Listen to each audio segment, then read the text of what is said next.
Oi, gente!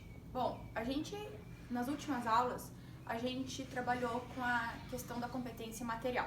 Então, a gente conseguiu já estabelecer a competência material em sentido amplo, né? E a competência material em sentido estrito. A última coisa que nós vimos era a competência material em sentido estrito da justiça comum. Então, dentro da competência da justiça material em sentido amplo, temos a competência da justiça comum, a qual se divide em federal e estadual. Dentro dessa espécie de competência, né, da justiça comum, nós vamos trabalhar com a competência em sentido estrito, ou seja, hipótese em que, em razão do bem jurídico ofendido, a competência do órgão jurisdicional é outra. Então, hipóteses de tribunal do júri e hipóteses de juizado especial criminal, os quais podem ser tanto da justiça comum estadual como da justiça comum federal. Ok, estabelecemos a competência material, né? Tanto em sentido amplo como em sentido estrito. Mas ok, dentro dessa competência material, a gente precisa saber o local, ou seja, em que local territorial, em que local dentro do nosso país será o órgão competente, né? Será Curitiba, será São Paulo, será Pinhais? Dentre da justiça material, né? Se é a competência da justiça eleitoral, justiça federal, justiça estadual, dentre dessas espécies de competência material outrora fixadas, precisamos saber qual local que vai julgar aquele caso penal, né? Então, se é caso da Justiça Federal, tá, mas qual local da federação? Qual local da Justiça Federal? Será Paranaguá? Será Curitiba? Será São Paulo? É isso que a gente precisa saber, tá? Então, competência penal territorial.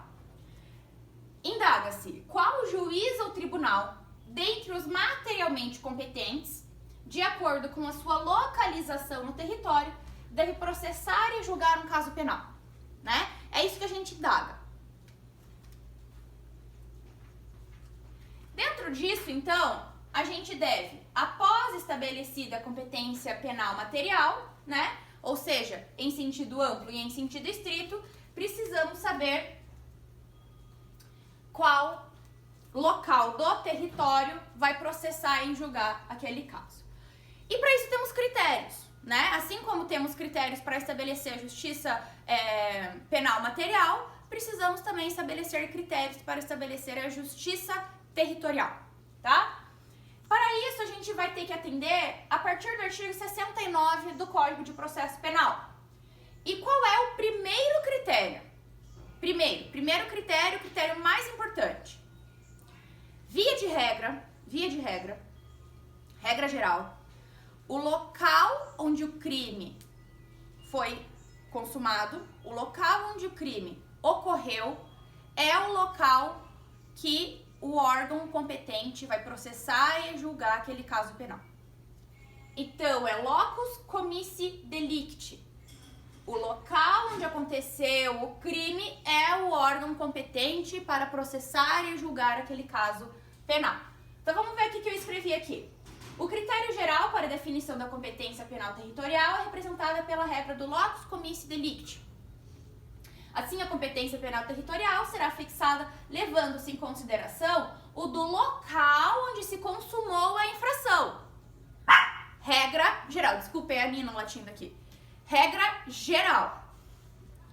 Porém, pode ser que o delito não tenha se consumado, né? Existem modalidades consumadas e modalidades tentadas.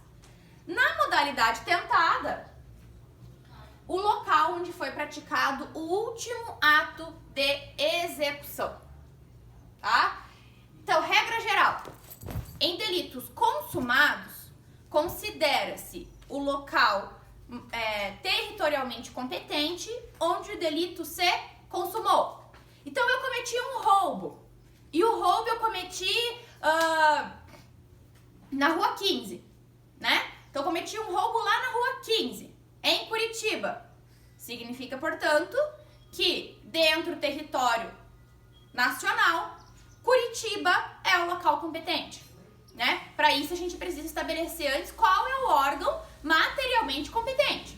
Então, dentro de toda aquela nossa escadinha lá, a gente precisa saber, é hipótese prerrogativa de função?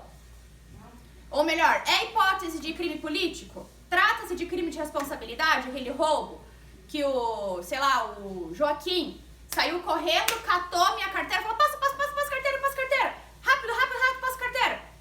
Foi esse o delito que aconteceu lá na Rua 15. Considera-se um delito de crime de responsabilidade? Não. É hipótese prerrogativa de função? O Joaquim, primeiro, não exerce cargo público, não exerce função pública, e segunda situação, que ainda que ele exercesse, o delito cometido não tinha a ver com a função pública que ele eventualmente poderia desempenhar. Estou falando aqui de hipótese de roubo. Então, não tem hipótese prerrogativa de função. Depois, vamos passar. É hipótese de competência de justiça especializado? Então, é crime eleitoral? Não, é um roubo. É crime militar? Não, o Joaquim não exerce qualquer função ali dentro da corporação militar. Então, não se considera justiça militar. Então, a hipótese de justiça comum. Estabeleci isso. Mas a justiça federal? Precisa abrir o artigo 109 e ver se lá na Constituição, no artigo 109, o roubo se enquadra em alguma daquelas hipóteses de competência da justiça federal. Eu já sei que eu não tive lesão a patrimônio da União e nem há interesse da União aqui no caso. Foi uma senhora de idade lá que teve a sua carteira roubada. Então, não estou falando aqui de interesse da União. Vi aqui todas aquelas súmulas que a gente trabalhou da Justiça Federal e não é hipótese da Justiça Federal. Próximo passo. Vou para a Justiça Comum Estadual. Então, é Justiça Comum Estadual. Ok, mas eu sei também que tem a competência material em sentido estrito, no qual existe, em razão do bem jurídico ofendido, a possibilidade de ser tribunal do júri ou juizado especial criminal. É crime doloso contra a vida? Não é. Então, esquece tribunal do júri, porque foi apenas um roubo, tá? Interesse patrimonial, dolo, patrimônio. E em segundo ponto, se seria competência do juizado especial criminal. Para isso, a gente precisa saber se o delito de roubo, a pena em abstrato, possui como pena máxima igual ou inferior a 2 anos. Se você for abrir lá o crime de roubo, você vai ver que supera o patamar de 2 anos. A pena máxima é maior de 2 anos. Então, não é competente o juizado especial criminal. Já estou antecipando para vocês. Logo, vamos recair na competência material da Justiça Estadual. Então, fixamos a competência material. Joaquim roubou a carteira da dona Joana lá na Rua 15. Sabemos, primeiro, que a competência material é da Justiça Comum Estadual. Mas em qual local? Ora, o delito começou e se consumou ali na Rua 15. Então, o último ato praticado foi na Rua 15. Rua 15 fica onde? Em Curitiba. Logo, estamos falando de competência territorial de Curitiba. Trabalhando com os dois critérios, competência material e competência territorial, conseguimos estabelecer que fulano Joaquim será processado e julgado pela Justiça Comum Estadual de Curitiba em alguma de suas varas, tá? A ser distribuída posteriormente em alguma de suas varas. Primeira, segunda, terceira, quarta, quinta vara criminal de Curitiba, tá? Então é assim que a gente estabelece a competência material e, consequentemente, a territorial. Mas essa é a regra geral. Se porventura, o delito tenha apenas sido na modalidade tentada. Então, o delito não se consumou. Eu tentei roubar, mas não consegui. Aqui é uma discussão se o delito de roubo admite tentativa ou não, mas a gente admite aqui a tentativa. Então, eu tentei roubar, mas não logrei êxito lá na Rua 15. Seja porque eu fui abordado depois de posse, não tive a posse permanente dos bens, né? Não tive a posse permanente dos bens, logo o delito não foi consumado.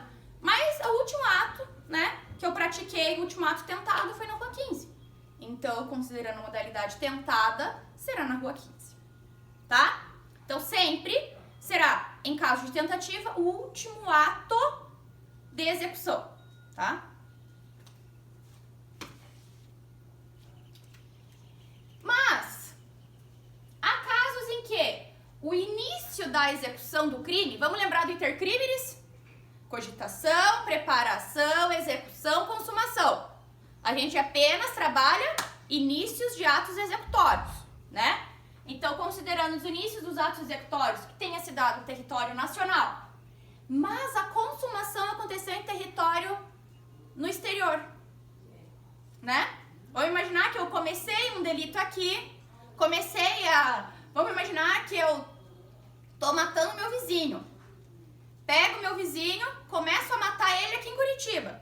Pego ele e levo lá pra desovar ele no Paraguai, né? Vamos imaginar, comecei a matar ele aqui, comecei a dar veneno pra ele aqui em Umuarama. Vou levar ele pra Paraguai. Vou matar ele, quero continuar ele lá no Paraguai. Quero continuar meu delito lá no Paraguai. Pode acontecer que o último ato de execução, que o início do ato de execução tenha sido aqui no Brasil. Mas a consumação do delito tenha acontecido em território no exterior. E aí, como é que fica?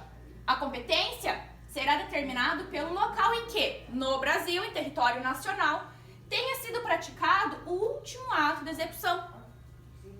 Então, se o último ato de execução foi lá em Umuarama, qual que é o local do território nacional competente? Umuarama, tá? Porque a gente está falando aqui, vamos lembrar sempre, artigo 3º, lá atrás do primeiro bimestre, em que a gente trabalhou, a lei processual penal é regulada em território nacional. Não temos como aplicar a lei processual penal no exterior. Então, vamos aplicar a lei processual penal aqui no Brasil. Se o último ato de execução aconteceu em Umuarama e o cara foi morrer lá no Paraguai, a gente vai considerar Umuarama o local territorialmente competente, tá? Então, é o que diz o artigo 70, parágrafo 1º e 2º. Iniciada a execução em qualquer local, quando o último ato de execução for praticado fora do território nacional, ou seja, o último ato de execução, a consumação do delito foi ser dado fora do território nacional. Será competente o local em que o crime, embora parcialmente produzido, ou seja, comecei os atos executórios, parcialmente produzido, o resultado não foi completado, mas ele foi parcialmente produzido ou deveria produzir seu resultado desde que em território nacional. Ou seja, último ato de execução, né, embora o delito tenha se consumado fora do território nacional, mas o último ato de execução aqui no território nacional será o local competente, tá?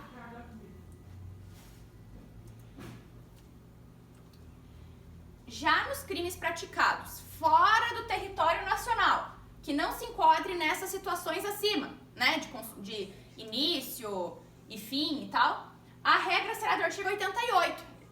Abra um artigo 88. Mas, em suma, o artigo 88 vai dizer que o foro competente será a capital do estado em que houver residido o acusado. Então, o acusado mora em Curitiba, o último local que ele morou é Curitiba, o local competente será Curitiba, tá? Agora, em relação à extraterritorialidade, devem ser observados alguns casos em específico. Por exemplo, contrabando. Trouxe mercadoria lá do Paraguai, fora dos parâmetros legais estabelecidos. Peguei aquela mercadoria do Paraguai, estou vindo aqui, passei por Foz do Iguaçu, enfim, estou vindo a Curitiba. O que a gente faz? Nós temos a súmula 151 do STJ, que vai dizer: a competência para o processo e julgamento por crime de contrabando ou descaminho define-se pela prevenção do juízo federal do local da apreensão dos bens. O que quer dizer isso? Bom, a gente já entendeu aqui que crime de contrabando e descaminho, via de regra, é Justiça Federal. Por quê? Porque a gente está falando aqui de uma extraterritorialidade. Perfeito. Mas qual juízo federal? Gente, como o contrabando e descaminho, via de regra, passa-se por muitos locais, né? Ai, passei lá por Foz do Iguaçu, quero chegar em Curitiba, eu passo por vários locais aqui do nosso território. Qual que será o juízo competente? Eu tenho praticamente um conflito, né, de jurisdições, de locais competentes. Então a gente estabelece o critério da prevenção, ou seja, o primeiro juiz que despachou no caso. Critério da prevenção a gente vai estabelecer ele melhor, mas de antemão, vocês já devem ter visto isso em processo civil, prevenção se considera o quê? O primeiro juízo que despachou nos autos. Então vamos imaginar que a investigação se iniciou lá em Foz do Iguaçu, embora a mercadoria tenha sido descarregada em Curitiba. Então, foram apreendidos os bens aonde? Em Foz do Iguaçu. Mas a mercadoria deveria ser descarregada aonde? Em Curitiba. Porém, a Polícia Rodoviária Federal viu aquele monte de mercadoria e chamou a Polícia Federal e falou, ó, suspeita aqui de contrabando, descaminho aqui, ó, suspeita de crime, vindo de mercadoria do Paraguai. Polícia Federal, chega aí. Polícia Federal chegou e apreendeu os bens aonde? Em Foz do Iguaçu. Apreendeu os bens em Foz do Iguaçu, comunicou a autoridade policial, comunicou a autoridade judicial, lá de Foz do Iguaçu. E lá no interrogatório se descobriu-se que, em verdade, os bens iam ser descarregados aonde? Em Curitiba. Só que a apreensão dos bens e a comunicação à autoridade judicial aconteceu em Foz do Iguaçu. Significa, portanto, que, tendo em vista a autoridade judicial tendo tomado conhecimento da apreensão dos bens em Foz do Iguaçu, ele é o juízo competente. Embora a mercadoria fosse destinada a outro local, não importa. Se a apreensão dos bens, né, e a comunicação do juízo aconteceu naquele local, é esse o local competente, tá? E a questão de uso de documento falso? A própria palavra uso significa uma ação contínua, né? Estamos falando aqui de hipótese em que eu posso utilizar em vários locais, em vários momentos, né? Então, uso de documento falso, súmula 200, vai dizer o seguinte: o juízo federal competente para processar e julgar o acusado de uso de passaporte falso é o do local onde o delito se consumou. Ou seja, eu posso ter usado meu passaporte falso em Curitiba, embora meu interesse fosse viajar para Miami, mas foi em Curitiba que eu usei meu passaporte falso. Peguei meu passaporte falso aqui, estava viajando de avião, ia viajar de avião lá para Miami. Mas eu não tenho como viajar para Miami, porque eu tô fichada, eu não consigo retirar meu passaporte. Faço um passaporte falso. Vou lá no aeroporto Afonso Pena e mostro meu passaporte falso, com visto ainda. Vamos imaginar? Ó, tô indo para Miami. Chega lá, ih, teu passaporte é falso. Então, aonde eu usei é o local no território competente, tá?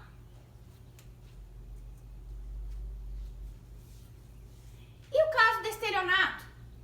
Estelionato, na conduta do tipo base, ou seja, fraude, é territorialmente competente o foro do local onde ocorreu o prejuízo e não o local das manobras fraudulentas. Então, delito de estelionato, por exemplo, né? Eu pego um crime que normalmente está acontecendo agora, né? Ah, tem auxílio emergencial, você tem direito ao auxílio emergencial. Ah, você tem que pagar um boleto.